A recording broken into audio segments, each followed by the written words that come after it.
A número 6 também é bastante interessante.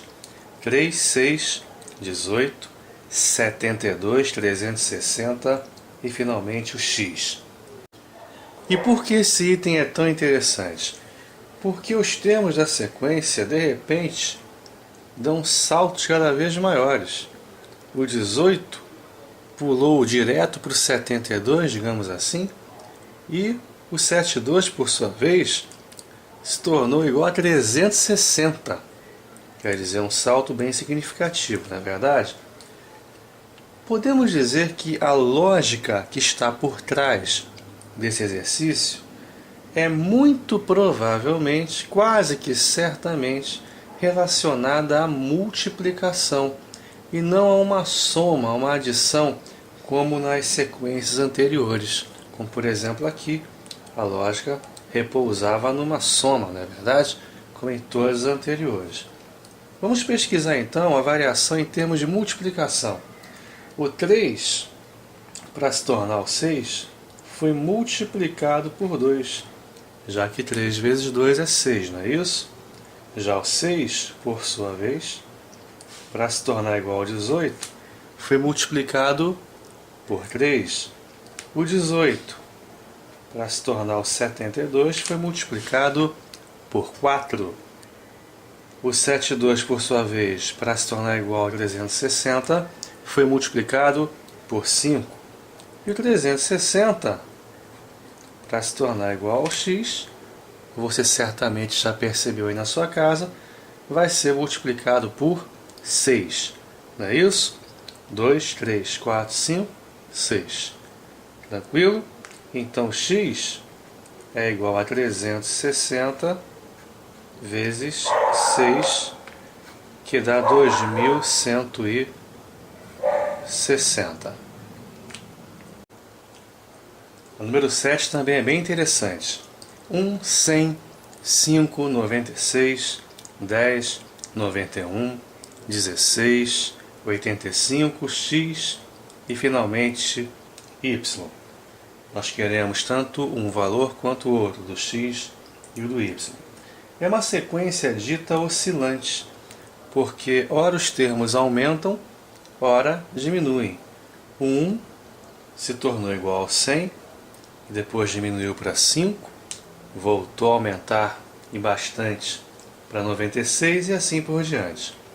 Eu recomendo que você tente enxergar essa sequência como, na verdade, como sendo uma fusão de duas outras, uma só crescente e outra só decrescente. Como assim? Esqueça o 100, vamos pular direto do 1 para o 5. O aumento foi de 4 unidades, não é verdade? Agora do 5, vamos para o 10. O aumento foi de 5 unidades. Do 10, vamos ao 16. Aumento de 6 unidades. Agora a outra sequência decrescente, partindo do 100 para o 96,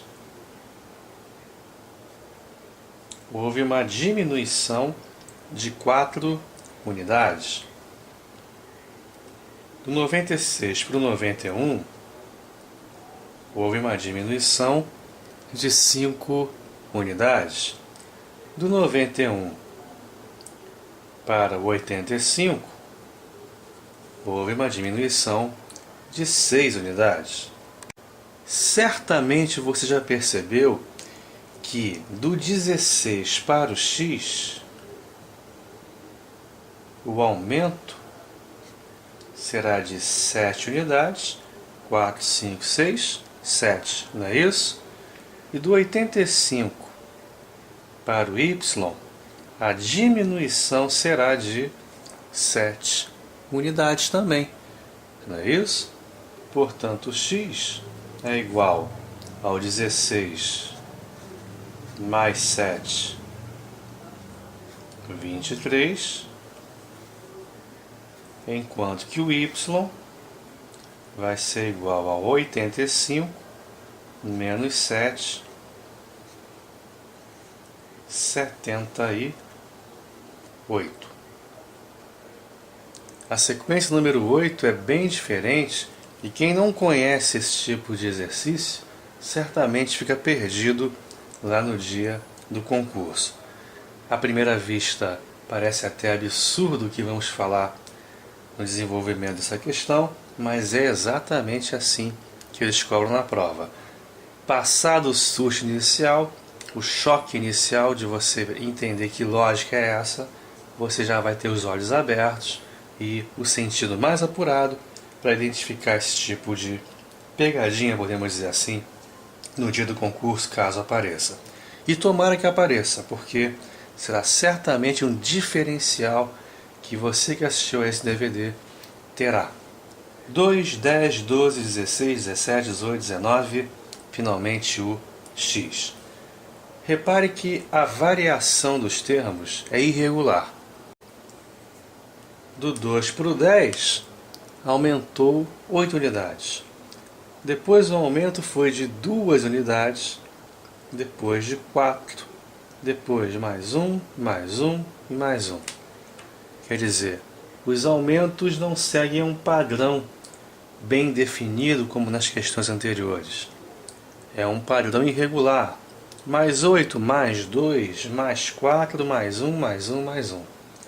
Quer dizer que a lógica desse tipo de questão não é numérica, como em todas as outras 7 sequências. A lógica provavelmente reside numa característica comum aos nomes dos números. Aos nomes dos números. Como assim? Vamos ler novamente os termos da sequência para que você identifique algo em comum aos nomes dos números. 2, 10, 12, 16, 17, 18 e 19. Todos esses números começam pela letra D de dado. Todos eles. 2, 10, 12, 16, 17, 18 e 19. Não é verdade? O próximo número que começa pela letra D é o 200, que é justamente o valor do X. A lógica é essa aqui. Todos começam pela letra D.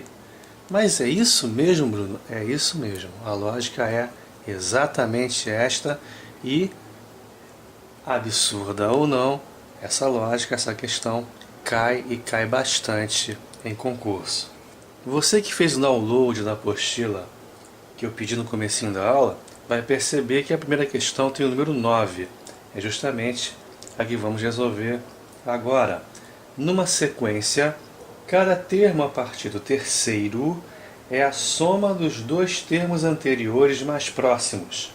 O segundo termo é igual a 1 e o quinto termo vale 2005. Qual é o sexto termo? Novamente, numa sequência, cada termo a partir do terceiro é a soma dos dois termos anteriores mais próximos. Está aqui 6 termos. Primeiro, segundo, terceiro, quarto, quinto, sexto termo, que é o que nós queremos saber. Ele disse que o segundo termo é igual a 1. E o quinto termo vale 2005. Ele quer saber o sexto termo. Não sabemos quem é o primeiro, nem quem é o terceiro, nem quem é o quarto e nem quem é o sexto. Sabemos, entretanto, que a partir do terceiro termo, inclusive, cada termo é a soma dos dois anteriores mais próximos. Como eu não sei quem é o primeiro termo, eu vou chamá-lo de X. O primeiro termo, ok? Está aqui, o primeiro termo é o x, o segundo foi dado, vale 1. Agora o terceiro, eu não sei quem é, mas o enunciado me diz que ele é a soma dos dois anteriores. Ele é a soma do primeiro com o segundo, ele é a soma do x com 1. Então o terceiro termo é x mais 1. Confere. O quarto termo, por sua vez, é a soma do segundo com o terceiro, os dois anteriores mais próximos. É a soma do 1 com o x mais 1. 1 somado com o x mais 1 dá x mais 2, não é verdade? Então o quarto termo vale x mais 2. Tranquilo? Agora o quinto termo que foi dado também, que vale 2005. O quinto termo é a soma do terceiro com o quarto. É a soma do x mais 1 com o x mais 2. Se eu somar o x mais 1 com o x mais 2, eu vou ter o quinto termo. Eu vou ter o 2005.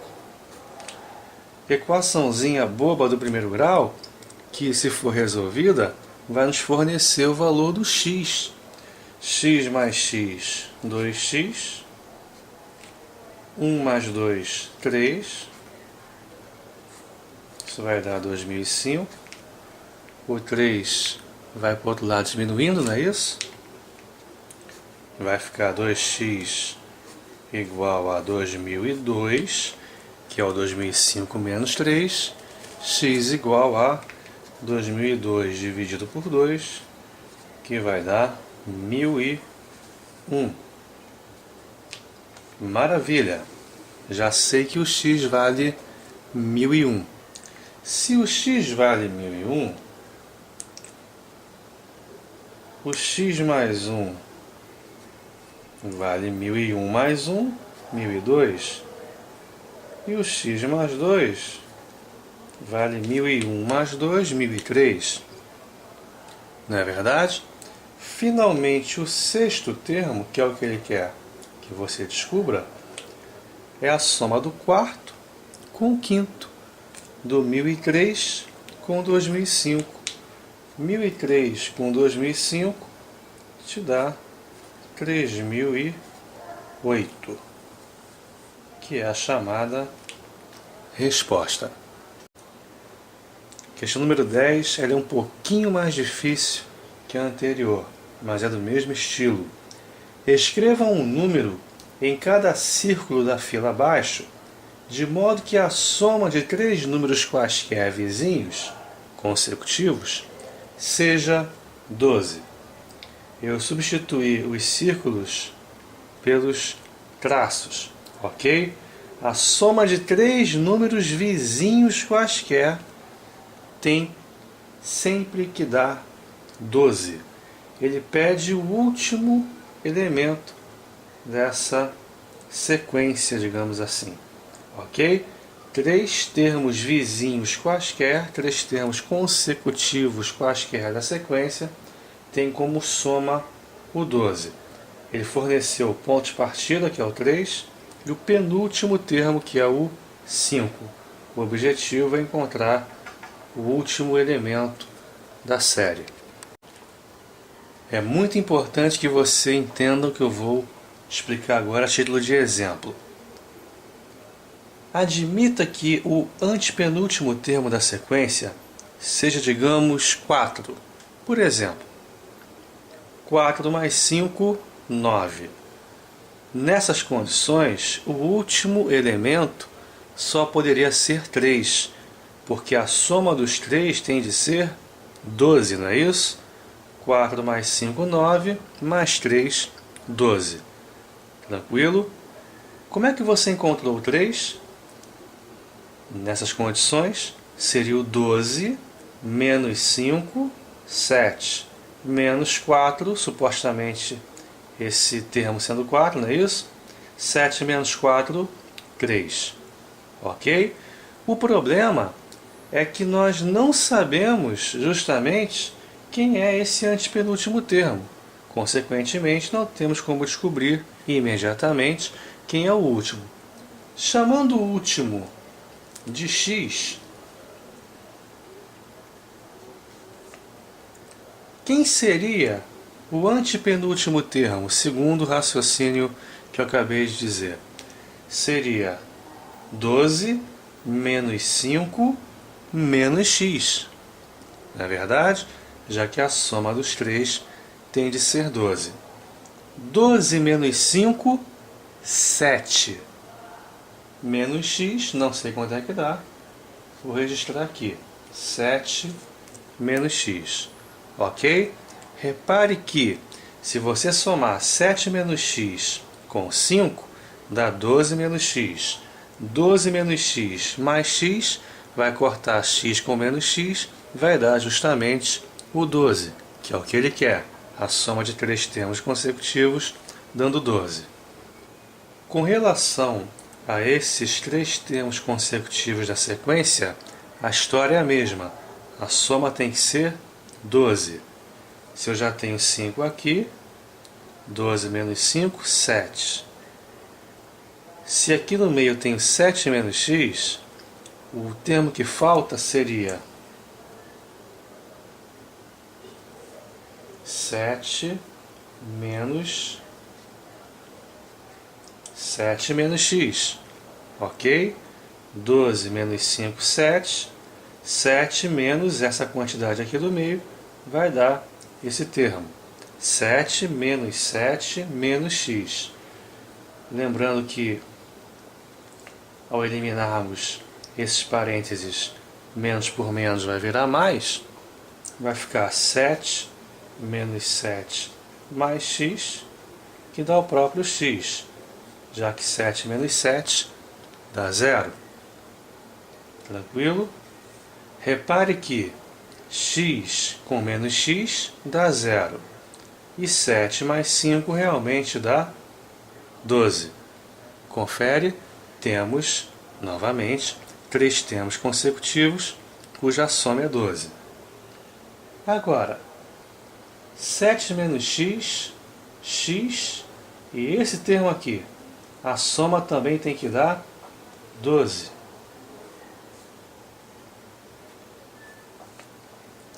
Não é verdade? Três termos vizinhos, cuja soma sempre tem que ser 12. X com menos x dá 0.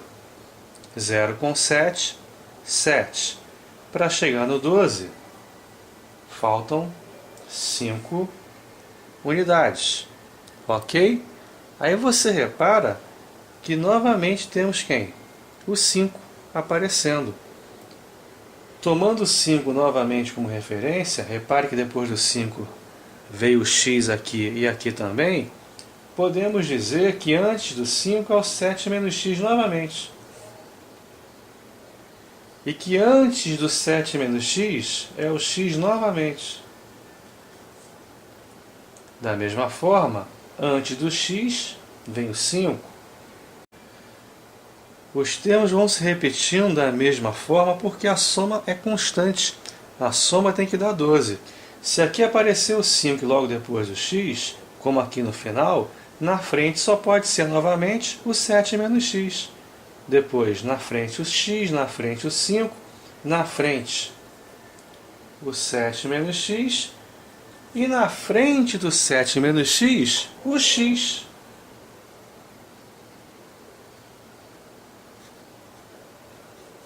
Portanto, descobrimos o valor do x. O x é o 3. O 3 começa a sequência e a termina. O 3 é a resposta, portanto, do nosso exercício. A questão 11 ela não é difícil, só que tem uma interpretação um pouquinho mais chata com relação ao enunciado, em relação ao que ele pede. Os quadrados dos números naturais maiores do que 2, subtraídos de seus sucessores, formam a sequência 5, 11, 19 e por aí vai. O primeiro elemento dessa sequência que não é um número primo. Mais uma vez, os quadrados dos números naturais maiores do que 2. Inicialmente, quais são os números naturais maiores que 2? 3, 4, 5, 6, 7, 8. Não é verdade? Quadrados desses números. 3 ao quadrado, 4 ao quadrado, 5 ao quadrado, ou seja, 9, 16, 25, 36, 49, como vimos numa das questões anteriores. Subtraídos de seus sucessores. Por exemplo, o primeiro número maior que 2, natural, é o 3. O quadrado dele é o 9. Ok? Subtraídos de seus sucessores, quer dizer, subtraído do 4, que é o sucessor do 3. Não é isso? 9 menos 4, 5. Realmente o 5 foi o primeiro termo da sequência. Depois temos o 4 ao quadrado 16, menos o sucessor do 4, ou seja, menos o número que vem logo após o 4, que é o 5. Vamos obter o 11, de fato, o segundo termo da sequência. Depois vire o 5 ao quadrado 25, menos o sucessor do 5, menos o 6, que dá realmente 19. Certo? Então a sequência é construída assim. Vamos pegar o natural, elevar ao quadrado e subtrair do resultado o sucessor desse natural. O próximo natural é o 6. 6 elevado ao quadrado dá 36. 6 vezes 6, 36, não é isso? Menos o sucessor do 6, quer dizer, menos o 7, que dá 29. 29 é primo. Só é divisível por 1 e pelo próprio 29. Portanto, não é ainda o 29 a resposta, porque ele quer o primeiro termo da sequência que não é primo. Ok? Depois do 6, vem o 7 ao quadrado, 49, menos o sucessor, o consecutivo do 7, que é o 8, que dá 41. 41 também é um número chamado primo, também só é divisível por 1 e por ele mesmo. Quer dizer que não acabamos a questão ainda. Depois do 7 vem o 8. 8 ao quadrado, 64, não é verdade? Menos o 9, que é o sucessor do 8, que vai dar 55. O 55 ele é um chamado número composto. Número composto é qualquer número natural a partir do 4 que não seja primo. Ok? Qualquer natural a partir do 4 que não é primo é chamado de composto. Ele admite mais do que 2 divisores. O 55 é divisível por 5. Ele é divisível por 11, não é isso? Portanto, é ele que é a chamada resposta. 55. A questão 12 não está na apostila. Eu escrevi enunciado aqui na folha mesmo. Diz o seguinte: hoje é quinta-feira. Daqui a 2011 dias será um ou uma? Quer dizer, em que dia da semana vai cair daqui a 2011 dias? Você sabe muito bem que os dias da semana formam uma sequência cíclica, porque de 7 em 7 dias eles se repetem na mesma ordem, não é verdade? Então, a cada 7 dias temos novamente uma quinta-feira. já que hoje é quinta-feira. Se hoje, por exemplo, é dia 10 de março de 2011, o dia 17 de março de 2011 voltará a ser uma quinta-feira. O dia 24 de março de 2011 voltará a ser uma quinta-feira. 7 dias atrás, 3 de março, foi uma quinta-feira. Ok? De 7 em 7 dias, nós temos novamente o dia da semana se repetindo. Então, estamos diante de uma sequência cíclica, guarde bem isso. Vamos pegar o 2011 e dividir por 7. Ok? Por que o 7? Porque os dias da semana se repetem de 7 em 7 dias. A sequência é cíclica, cujo comprimento dela é de 7. Quer dizer, de 7 em 7 temos os mesmos elementos na sequência, se repetindo na mesma ordem. 20 por 7 dá 2. 2 vezes 7, 14, para 26. 8 vezes 7, 56. Para o 61, 5. 7 vezes 7, 49. Para 51, 2. Agora é muito importante. O que representa o 287? Representam 287 ciclos completos.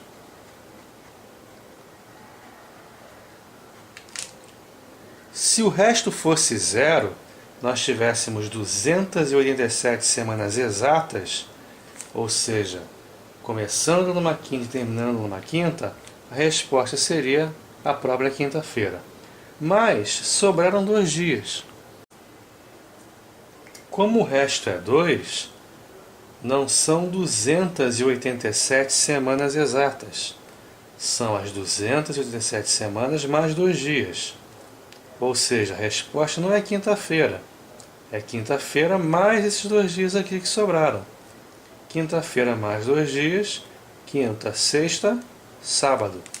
A resposta da questão vai cair num sábado. Vamos tentar entender com números menores. Dissemos no início que daqui a 7 dias, ou seja, dia 17 de março, voltará a ser uma quinta. Ok? E daqui a 9 dias? Daqui a 9 dias será, dia 19 de março, um sábado. Repare que 9 dividindo por 7 dá 1 e sobra 2. Ok? 7 dias, uma semana completa, voltaríamos a ter quinta-feira. Como sobraram 2 dias no resto, não é isso? Mais 2 dias. Quinta mais 2 dias, a resposta, portanto, é sábado. Ok? Então, basta você se guiar pelo resto. Pegue o ponto de partida e some os dias que o resto indicou.